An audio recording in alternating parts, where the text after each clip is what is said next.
Welcome back, my friends. You know, after spending more than 10 long years living, breathing, and literally sleeping with a soccer ball as my pillow, I honestly thought I had seen it all. I have watched impossible, tear-jerking comebacks in the dying seconds of stoppage time, and I have reported on shocking match-fixing scandals that rocked the very foundations of the beautiful game. But let me tell you, what just went down at this World Cup has completely blown my mind. Even a cynical, seasoned veteran of the broadcast booth like myself was left completely speechless, staring at the screen in absolute disbelief. Today, you and I are not going to dissect boring tactical sheets, debate the merits of a classic 4-3-3 formation, or drool over thunderous 30-yard volleys.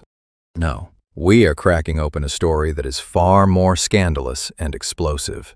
We're talking about a jaw-dropping moment where the supreme political power of the White House actually bent the ironclad rules of FIFA to its absolute will.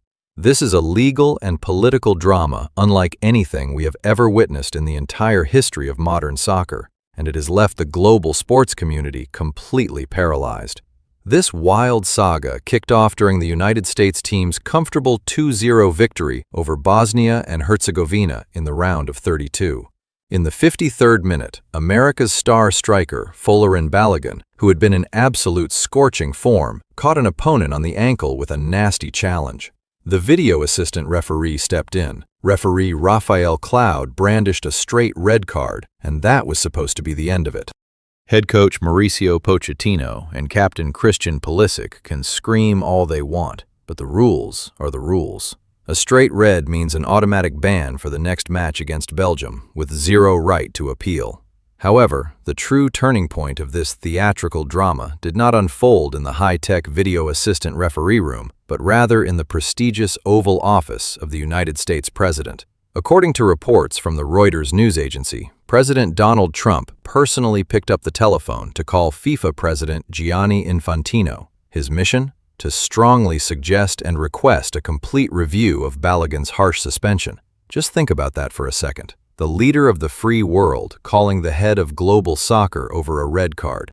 It sounds like a Hollywood script, but I assure you, this is as real as it gets. And do you want to know what happened next? The raw, unfiltered influence of a single phone call from the most powerful office in America proved to be absolutely unmatched. In just a matter of hours, FIFA shockwaves rippled across the globe when they handed down an unprecedented, bizarre ruling that completely stunned sports lawyers and legal experts worldwide. Nobody in the business could believe their ears as the governing body of soccer prepared a loophole that would rewrite how disciplinary actions are handled, leaving everyone scratching their heads. This was the ultimate masterclass in dodging the rulebook. Was it brilliant legal creativity? Or was it a blatant, shameless act of injustice? From where I sit in the commentary box, this is the kind of administrative maneuvering that makes you rub your eyes in disbelief. We are talking about a precedent that completely compromises the integrity of the sport. It raises a massive, unavoidable question about whether there is one set of rules for the global giants and an entirely different set of rules for everyone else trying to play on a level playing field. In a desperate attempt to calm the raging storm of public fury, FIFA performed some breathtaking mental gymnastics. They cited Article 27 of their disciplinary code and announced that they were not actually erasing Balogun's red card. Oh no, the card remains proudly on his record. Instead, they decided to issue a 1-year suspended sentence. This means Balogun keeps his criminal record in soccer terms, but he gets a free pass to lace up his boots and play against Belgium anyway. If he behaves for 12 months, he is fine. If he acts up, the hammer falls. Talk about having your cake and eating it too. To put it in plain, hilarious terms, this ridiculous maneuver is like getting caught by a traffic cop for blowing through a glaring red light. Normally, your license gets confiscated immediately. But because your uncle happens to be the chief of police, the officer hands it right back and says, "Hey, keep driving, go on your road trip, and as long as you do not run another red light for the next 12 months, we will just pretend this whole thing never happened." It is absolutely comical, and honestly, you cannot help but laugh at how absurd the entire situation is. Naturally, the White House wasted no time throwing a massive victory party. President Trump took to Truth Social to enthusiastically thank FIFA for righting what he called a terrible injustice, while the official White House social media accounts repeatedly blasted the letters USA in absolute triumph. Meanwhile, the actual American players were left so utterly bewildered by the news that central defender Chris Richards openly admitted the entire locker room originally assumed the announcement was either a piece of fake news or some highly realistic artificial intelligence prank. On the flip side of this geopolitical coin, the Belgian camp was absolutely boiling with rage. This was not just a minor disagreement. It was a full-scale diplomatic meltdown on the sporting stage. As you can imagine, the Red Devils felt completely stabbed in the back by the governing body. For decades, we have talked about the dark shadows of political influence looming over the sport, but this decision brought those ghosts right out into the bright stadium lights. The sheer anger radiating from Brussels was enough to power an entire neighborhood, and frankly, who can blame them? Belgian manager Rudi Garcia did not hold back, bitterly mocking the decision and declaring that FIFA had single-handedly destroyed the integrity and moral fiber of the beautiful game. The Royal Belgian Football Association immediately cracked open the rulebook, pointing directly to Article 66.4, which clearly states that any player receiving a red card is automatically suspended for the next match. This rule is supposed to apply equally to every single nation on Earth. So why did the United States get a golden ticket? The Belgian side has announced they are exploring every legal avenue to sue FIFA. Now, if we take a stroll down memory lane, FIFA has actually shown this kind of creative flexibility before. Back in 1962, the legendary Garrincha received a red card in the semifinals, but was still allowed to play in the World Cup final. More recently, Cristiano Ronaldo had a 3-match ban reduced to just 1 so he could participate.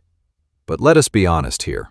Back in Garrincha's day, the rules were primitive and disorganized. Balogun's sudden pardon, however, came immediately after a heavy-handed, direct political intervention from a world leader. The optics are terrible. As someone who has spent decades watching this beautiful game from the commentary box, I cannot help but ask a very uncomfortable question. If this had been a star player from a tiny, developing nation without the colossal economic and political clout of the United States, would the suit and tie executives at FIFA have stayed up all night digging through dusty legal archives to find Article 27? Would they have worked so hard to apply such flexible logic for them? I think you and I both know the answer to that question, even if nobody wants to say it out loud.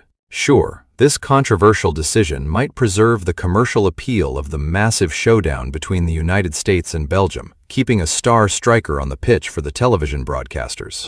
But looking beyond a single soccer match, this move has accidentally transformed the World Cup from a pure sporting arena into a high-stakes political chessboard.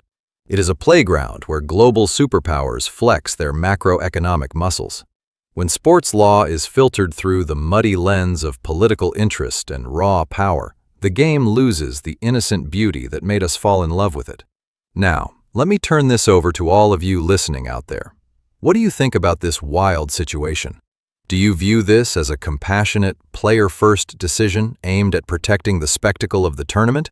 Or is it definitive proof that political corruption has wormed its way too deep into the beautiful game? And tell me, if you were wearing the Belgian jersey and standing in their shoes, would you actually agree to step onto that pitch and play a match where the rules were clearly bent against you? Or would you boycott the game entirely and protest? Make sure to drop your thoughts down in the comments section below because I want to hear your take on this madness. Do not forget to hit that subscribe button and follow our podcast so you and I can continue exploring these fascinating high-stakes intersections of soccer and global geopolitics together. We have got plenty of hot topics coming your way as the tournament progresses. But for now, this is your favorite commentator signing off from the broadcast booth. Thank you so much for tuning in, take care, and I will see you all next time.